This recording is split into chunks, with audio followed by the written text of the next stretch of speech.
प्रधानमंत्री ने मरने वालों की संख्या को लेकर एक शब्द नहीं कहा है। भारत का इतिहास दर्ज कर रहा है।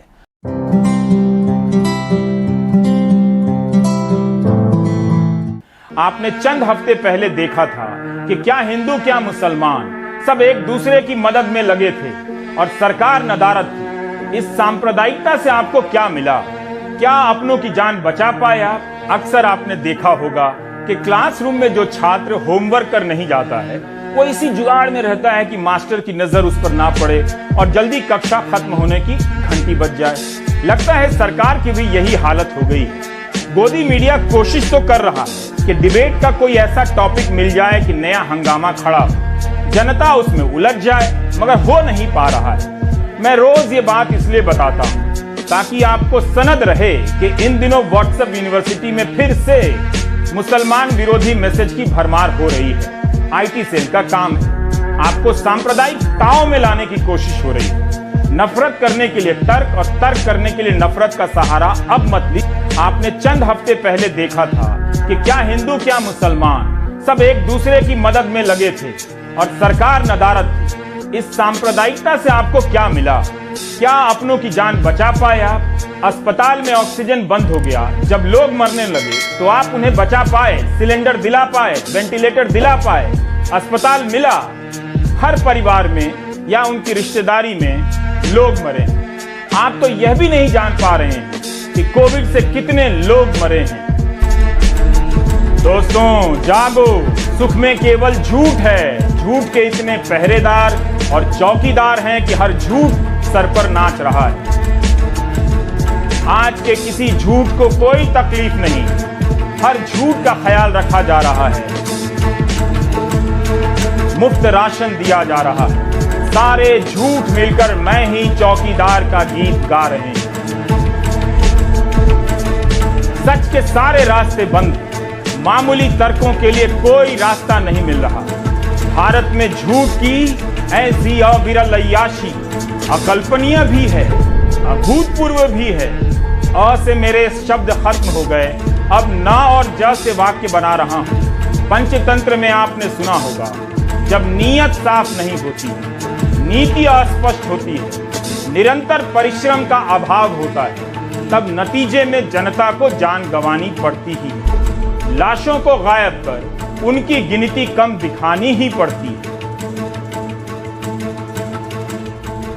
पटना दैनिक भास्कर की यह रिपोर्ट देखी, सुर्खियां चीख रही हैं कि सरकार ने मरने वालों की संख्या 72% छिपाई थी। बिहार सरकार के ऑडिट के बाद कोविड से हुई मौत के मामले में बिहार अब 16वें नंबर से 12वें नंबर पर आ गया है। 8 जून को पूरे बिहार में मरने वालों की संख्या 5424 थी, जिसमें 3951 और जोड़ दिया गया है। इस तरह बिहार में कोविड से मरने वालों की संख्या 9375 हो गई, ये भास्कर ने लिखा है। हालांकि स्वास्थ्य मंत्रालय द्वारा जारी किए गए आंकड़ों के मुताबिक ये संख्या इससे भी अधिक है और बिहार में 9429 लोगों की कोविड से मौत हुई है। 3 जून को पटना भास्कर के राकेश रंजन, आलोक कुमार और उनकी टीम ने बताया था कि मई के महीने में पटना शहर के 3 शमशानों में ही 1648 शवों का अंतिम संस्कार हुआ है, जबकि सरकारी आंकड़ा 446 का है। करीब 73% कम संख्या बताई गई। नई संख्या के हिसाब से पटना में कोविड से मरने वालों की संख्या 2303 हो चुकी है, जो कि पहले 1229 थी। भास्कर ने अपनी रिपोर्ट में बताया है कि पटना में मरने वालों की संख्या 5000 तक जा सकती है। सरकार करीब 2300 ही बता रही है। दूर दराज के जिलों को छोड़ी, पटना राजधानी है, यहीं के लोगों से छिपाया गया कि कितने लोग मरे हैं कोविड। दावे से कोई नहीं कह सकता कि नई संख्या भी सही संख्या है। बिहार के 38 जिलों में मरने वालों की संख्या 72% बढ़ गई। 7 जून तक कैमूर जिले में 44 लोगों की मौत बताई गई। इसे सुधार कर अब 146 कर दिया गया है। 231% संख्या बढ़ी है। इस तरह से हिसाब लगाकर देखिए कि मार्च, अप्रैल और मई के महीने में कितनी संख्या छिपाई गई। सहरसा जिले में 225% संख्या बढ़ी है। बेगूसराय में 7 जून तक कोविड से मरने वालों की संख्या 138 थी।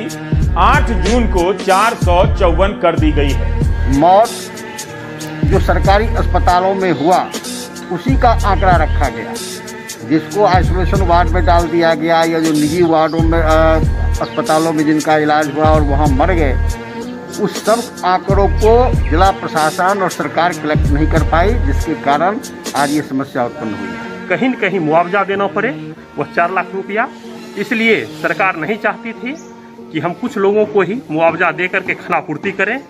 ये आंकड़ा तो प्रत्येक दिन अप टू डेट होना चाहिए था, चाहे होम आइसोलेशन में मर रहे हैं या प्राइवेट हॉस्पिटल में मर रहे हैं, जो भी कोविड से मर रहे हैं। ये इस बेगूसराय प्रखंड के अंतर्गत ही एक बासदेवपुर चंदपुरा के, वो यहाँ से उनको कोरोना पॉजिटिव बता दिया गया और कहा गया जो आप घर में जा कर के होम आइसोलेशन रहिए। अब 10 मई को उनकी मृत्यु हो गई और वो उनका जो बच्चा है, लड़का है, वो परेशान हो रहा है हमारे पिता का यहाँ पोर्टल पर नाम दर्ज हो बेगूसराय सदर अस्पताल में, ताकि हमको वो मुआवजे का लाभ मिले। लेकिन अब उसमें इतना प्रक्रिया उलझा दिया गया है, वो कहा जा रहा है चूँकि हमारे यहाँ नहीं मरे हैं इसलिए हम इस पोर्टल पर लोड करेंगे ही नहीं। तो इस तरह से ये परेशान किया जा रहा है। ये भी जो आंकड़ा है इसमें भी कुछ कमी है, जैसे कि जो निजी अस्पताल हैं उसमें जो मौत हुई है उसका डाटा अभी तक कंपाइल नहीं किया गया है। उसके बाद जिनको कोविड हो गया था और लंबा इलाज चला, बीच में वो निगेटिव उनका आ गया लेकिन बीमार वो थे, आईसीयू में थे, तो उनको इस तरह से दिखाया गया कि कोविड से उनकी मृत्यु नहीं हुई, जबकि उनका मुख्य कारण जो था वो कोविड से बीमार पड़े थे और वो उसके बाद अस्पताल में भर्ती थे और उसके कारण उनका मौत हुआ। इसी हिसाब से आप सोचिए कि देश के स्तर पर क्या हुआ होगा। बिहार सरकार को ऑडिट इसलिए करना पड़ा क्योंकि अदालत लगातार हलफनामा मांग रही है। उन हलफनामों में सरकार का झूठ बिना मेहनत के पकड़ में आ जा रहा था। बक्सर जिले में मरने वालों की संख्या में हास्यास्पद तरीके से अंतर पकड़ा गया। कोर्ट में राज्य के मुख्य सचिव अपनी रिपोर्ट में बताते हैं कि बक्सर में 1 मार्च से 15 मई के बीच केवल 6 मौतें हुई।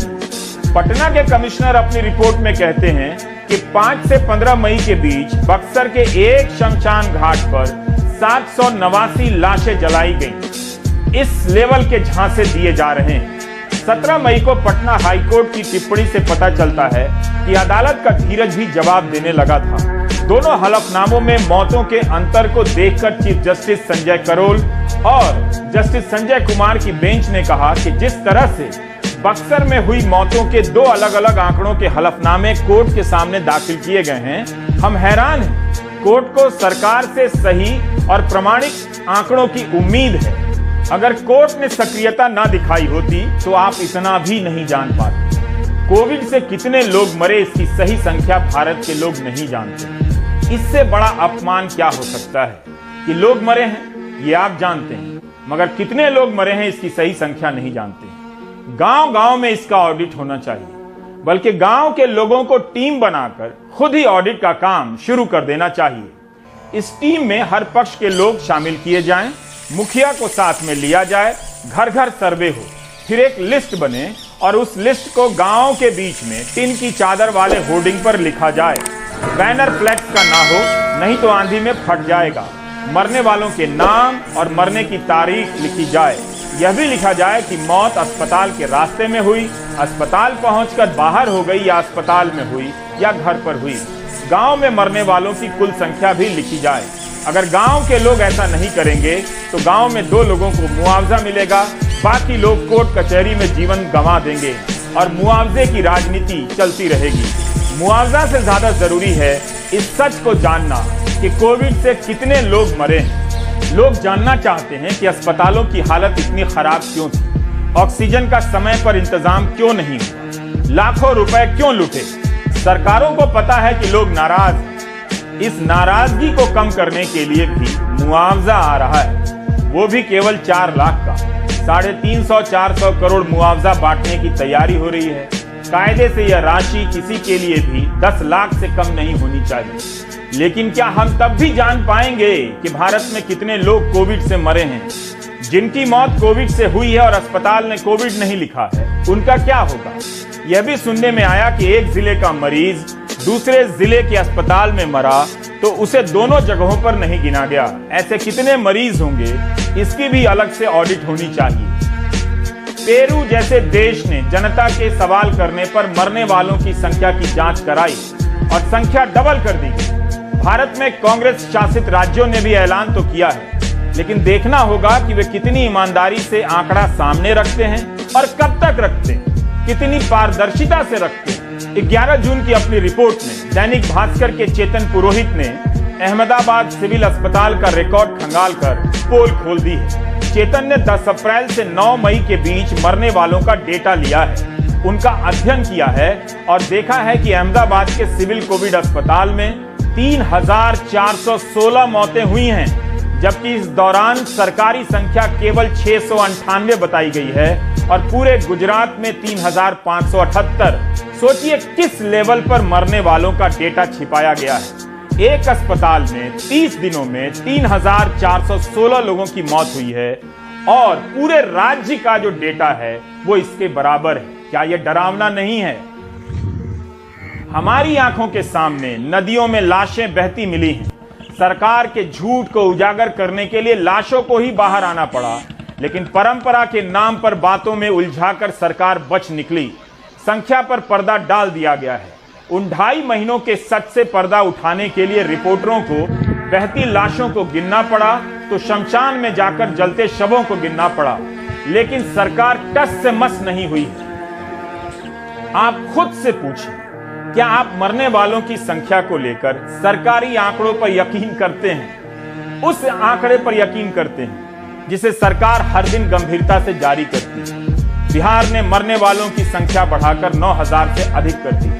इसके बाद भी खामोशी, कोई श्रेय भी नहीं ले रहा है। कम से कम सरकार शमशान में अंतिम संस्कार करने वालों की ही एक बैठक बुला ले विज्ञान भवन में, उन्हीं की आंख में आंख डालकर कह दे कि उनका आंकड़ा झूठा है, सरकार का सही है। शमशान का आंकड़ा झूठा है या वो झूठ है जो समाज को अपराध बोध से भर देगा कि वह बोल नहीं सका कि मरने वालों की संख्या सही क्यों नहीं बताई गई। एक नागरिक की हैसियत क्या रह गई इस देश में? प्रधानमंत्री ने मरने वालों की संख्या को लेकर एक शब्द नहीं कहा। भारत का इतिहास दर्ज कर रहा है। अगर अकल्पनीय और अभूतपूर्व कुछ है तो अपने नागरिकों की मौत की संख्या देशवासियों से छिपा लेना। 15 मई को प्रधानमंत्री की तरफ से एक बयान जारी हुआ था, संख्या अधिक है तो अधिक बताई जाए, तो फिर बताई क्यों नहीं जा रही? किस चीज की संख्या बताई जाए, प्रधानमंत्री के उस बयान में स्पष्ट नहीं था। कर्नाटक भी मरने वालों की संख्या में 4,000 जोड़ने जा रहा है, इसे भी बैकलॉग बताया जा रहा है। इस पर रुककर सोचने की जरूरत है। कहीं संख्या को लेकर उठते सवालों पर कोई नया पर्दा तो नहीं डाला जा रहा है कि बैकलॉग से डेटा सुधार कर दिया जाए और बता दिया जाए कि हमने कुछ सुधार तो किया। सवाल वही है कि क्या हम अब भी सही संख्या जानते हैं, जान पाएंगे? बिहार में